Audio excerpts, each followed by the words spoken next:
इसके यहाँ से है डिस्टर्बेंस। चलो मैडम, चलो जल्दी जल्दी, हमारे पास ज्यादा टाइम नहीं है। Okay, so let us talk on Kalmek today. Now Kalmek is again one of the herbs जो अपनी बॉडी को बहुत ज्यादा जरूरी है। अभी अगर इसके बोटेनिकल नेम में जाओगे तो वापस वो पिक्रोरिजिया कुरवा जैसा हो जाएगा, किसी के नाम ध्यान में नहीं रहने वाला। वो नाम मुझे भी याद रखने के लिए बहुत बार उसको पढ़ना पड़ा, तब जाके वो कहीं तो भी वो नाम याद रहता है। वैसे ही ये काल्मिक का बोटेनिकल नेम अगर आप देखोगे तो है एंड्रोग्राफिस पैनिक्यूलेट। कौन ये एंड्रोग्राफिस ध्यान में रखेगा, ऐसा आप लोग बोलोगे। काल्मिक ध्यान में रख लो, हिंदी संस्कृत मराठी तीनों में काल्मिक ही कहा जाता है। ओके, अभी ये काल्मिक जो है ना, ये आयुर्वेदा में प्रकृति इंक्रीज करने के लिए यूज होता है। नाउ व्हाट इज प्रकृति, कोई बताएगा प्रकृति क्या है? प्रकृति is something what we are born with, our body या our body system. Okay, so ये प्रकृति को बढ़ाने के लिए यूज होता है। और अगर आपका प्रकृति हेल्दी होता है, इंप्रूव होता है, तो ऑटोमेटिकली आपका इम्यून सिस्टम भी हेल्दी होता है। Even this is also one of the herbs जो मॉडर्न साइंस में बहुत ज्यादा डीपली आपको इसकी जड़ें बहुत ज्यादा डीपली मिलेंगी। मॉडर्न साइंस में भी आज भी इसको मॉडर्न साइंस में बहुत ज्यादा इंपॉर्टेंस दिया गया है। ये ढूंढा था पहाड़ी लोगों ने, इंडिया के ही पहाड़ी लोगों ने। पहाड़ी लोग मतलब कौन? Tribal people, tribes. आप लोगों ने हिस्ट्री में पढ़ा है ना, ट्राइब्स थे अपने पूर्वजों के पूर्वजों के पूर्वजों, पता नहीं, हर एक का जो जड़ है वो कहीं ना कहीं ट्राइब्स से जुड़ा हुआ है। तो जो ट्राइब्स थे, ट्राइब्स, उन लोगों ने ये काल्मिक को ढूंढा हुआ है। तो जस्ट इमेजिन ये कितना एंशियंट हर्ब है, कितने साल हो गए इसको, कितने हजारों साल हो गए इसको, and still till date it is used in lots of different things and it is having importance in modern science also. तो आप लोग समझ सकते हो कि ये काल्मिक इंग्रेडिएंट का या काल्मिक सप्लीमेंट, काल्मिक जिस सप्लीमेंट में है वो चीज हमने खाना कितना ज्यादा जरूरी है। इधर आप डायरेक्ट खा लो या उसको सप्लीमेंट्री खाओ, डजेंट मैटर। मैं आपको ये नहीं कहता क्या खाना है, मैं आपको कहता हूँ कौन सा हर्ब खाना है, कौन से फॉर्म में खाना है वो आपकी चॉइस। पाउडर फॉर्म में खाओ, एक्चुअल फॉर्म में खाओ या टैबलेट फॉर्म में खाओ, बस मैं इतना ही कहूंगा, ड्रग फॉर्म में मत खाओ। ओके, अभी ये कातुकी जैसा या कुटकी जैसा ये भी थोड़ा सा कड़वा है, बिटर है, टेस्ट में बहुत ज्यादा बिटर है। इसका अगर हम रस देखेंगे, जो रस है 6 रस है अपने आयुर्वेदा के हिसाब से, उसमें से अगर हम रस देखेंगे तो ये तिक्ता रस का आता है। तिक्ता रस मतलब तीखा, इन शॉर्ट। तो ये तिक्ता रस है, लेकिन ये पित्त को शांत करता है। तो जिन जिन लोगों को एसिडिटी बहुत ज्यादा होती है उन लोगों को जनरली काल्मिक अगर वो लोग यूज करते हैं तो उनका जो पित्त है वो शांत होता है। दूसरा, ये कफ के लिए बहुत ज्यादा फायदेमंद है। कफ, आप लोगों को याद होगा मैं आपको सुआलिन टैबलेट खाने बोलता हूँ हमेशा, हमदर्द कंपनी का। उस कंपनी के उस टैबलेट में ये काल्मिक इंग्रेडिएंट है, बहुत ही कम क्वांटिटी में है, but it is also included in that particular tablet सुआलिन। और यही एक कारण है कि वो सुआलिन की आप 2-3 गोलियां भी अगर आप दिन में चीफ कर लेते हो तो आपका कफ जो है, ड्राई कफ जो है, वो काफी हद तक कंट्रोल में आ जाता है। Getting the point? सो ये काल्मिक जो है ये आपका पित्त और कफ ये दोनों को शांत करता है। Basically this balances all Russell's of your body और दिस काम्स डाउन ऑल, क्या कहेंगे हम, ज्वालामुखी वाले जो रस है, मतलब जो ऐसा उभर उभर के बाहर आने की कोशिश कर रहे, उनको ये शांत कर देता है। ठीक है, ये पर्टिकुलर काल्मिक का तिक्त और कातु ये दोनों प्रॉपर्टीज है। Now what do we mean by कातु? मैंने काटू के में बताया था, क्यों याद रखेगा, बराबर है ना? कातु means a smell, a strong smell. तो इसका भी स्मेल बहुत ज्यादा स्ट्रॉन्ग है, मतलब इसका स्मेल इतना स्ट्रॉन्ग है, अंडरस्टैंड कर लेना इसको। पुराना मल्टीविटामिन किसी ने खाया है? वो येलो कलर का मल्टीविटामिन टैबलेट आने का, मेरे ख्याल से सीमा तुमने खाया रहेगा, येलो कलर का मल्टीविटामिन पुराना।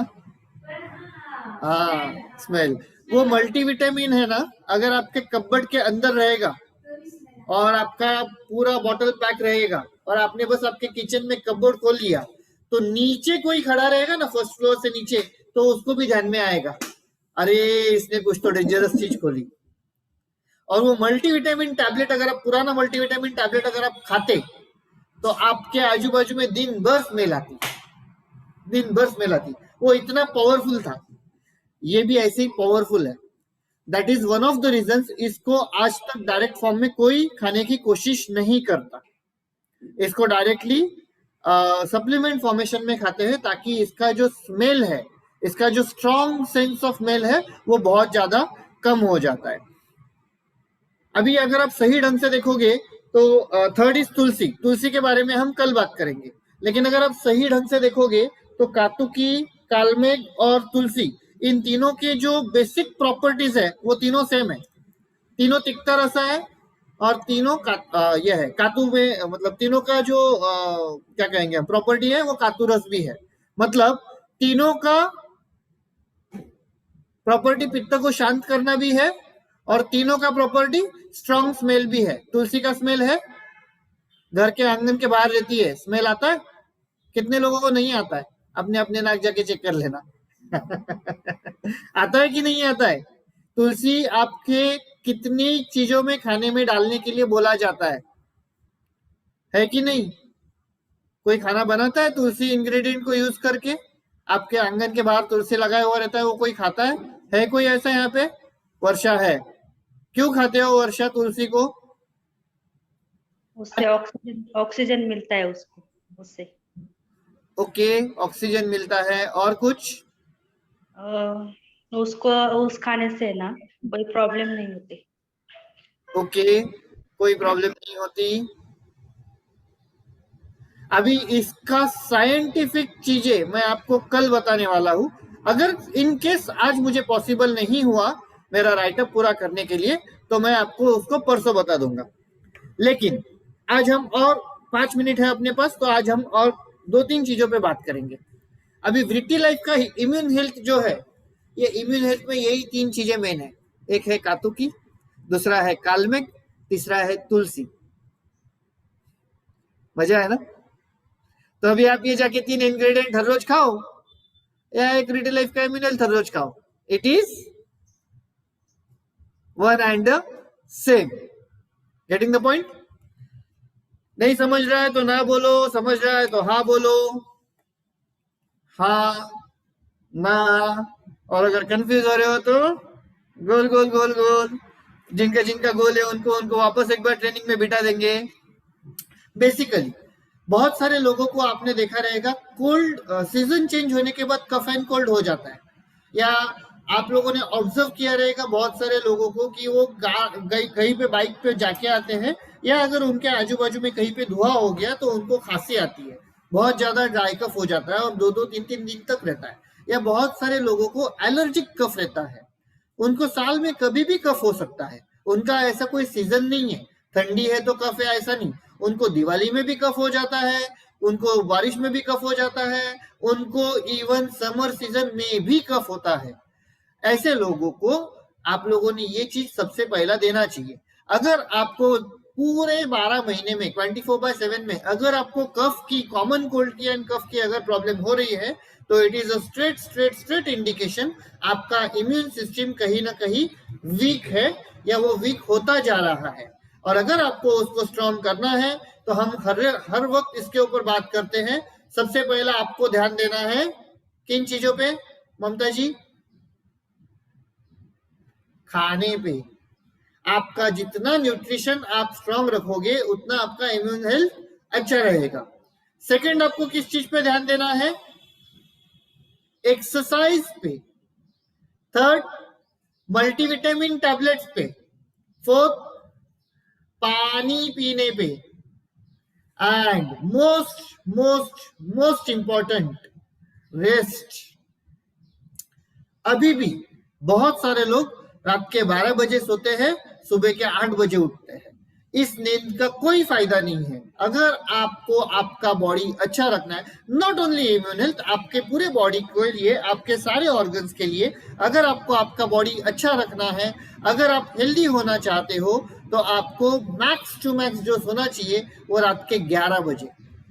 अगर आप 11 बजे सोते हो तो आप डीप स्लीप में 12 साढ़े 12 बजे तक जाओगे, और 12 से 4 का जो टाइम है वो है आपके बॉडी के रीजुएनेशन प्रोसेस का टाइम, जहां पे आपका बॉडी रीजुएनेट होता है या रीजनरेट होता है। एंड आपको मैक्स टू मैक्स जो सुबह उठना चाहिए, on an average that time is 5 और 5:30। मैक्स टू मैक्स बहुत ही ज्यादा हो गया, आपको बहुत ही नींद प्यारी है, आपको बहुत ही ज्यादा इच्छा है कि सक्सेसफुल नहीं होना है लाइफ में, तो आप 6 बजे उठ सकते हो। या भगवान ने आपको अगर 26, 27, 28 घंटे दे दिए रहेंगे 24 घंटे की जगह, तो आप 6, 7, 8 बजे भी उठ सकते हो। लेकिन अगर आपके पास 24 ही घंटे है, तो प्लीज बिलीव मी और प्लीज अंडरस्टैंड मी, या मुझे मत अंडरस्टैंड करो, साइंस कहता है, मैं नहीं कहता हूँ, स्टैटिस्टिक्स कहता है, मैं नहीं कहता हूँ, आपको 5 बजे उठ जाना चाहिए on an average. On an average आप रात को कितने बजे सोते हो उससे कोई लेन देन नहीं है, आपको क्या लगता है उससे कोई लेन देन नहीं है। क्योंकि बहुत सारे लोग बोलते मुझे ऐसा लगता है कि मैं रात को 1 बजे सोया तो मैं सुबह 9 बजे उठा, मेरा 8 घंटे का नींद कवर हो गया। वो क्या होता है जो हंसते हैं मतलब आई अंडरस्टैंड इट कि आप वो प्रोसेस में हो, okay, don't worry, not to offend anyone, don't mind me, it is not to offend you, no offence to anyone, but ये जनरल है, आपके अकेले के साथ नहीं होता है, हर एक के साथ होता है। इवन मैं भी एक वक्त में था, उसी पोजीशन में था, रात के 1 बजे, 1:30 बजे, 2 बजे सोने का, संडे के दिन सुबह 9, साढ़े 9 बजे उठने का, और फिर बोलने का हाँ मैंने 7 घंटे नींद कवर कर ली।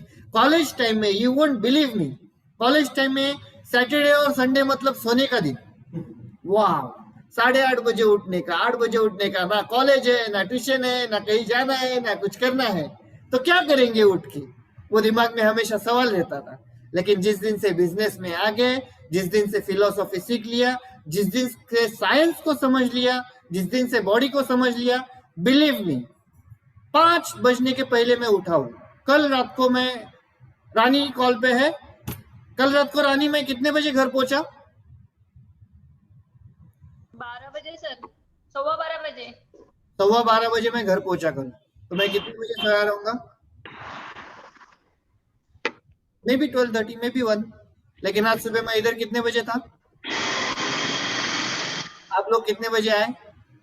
7 के पहले मैं आ गया था, सब सेटअप रेडी था, तो कम से कम 15 मिनट पहले तो आया रहूंगा।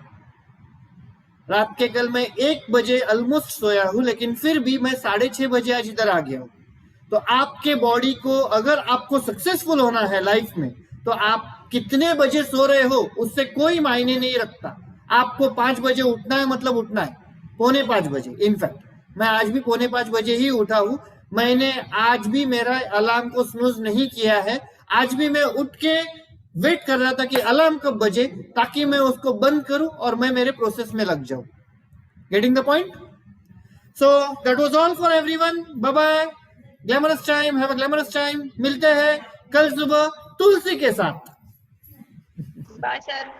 Bye bye.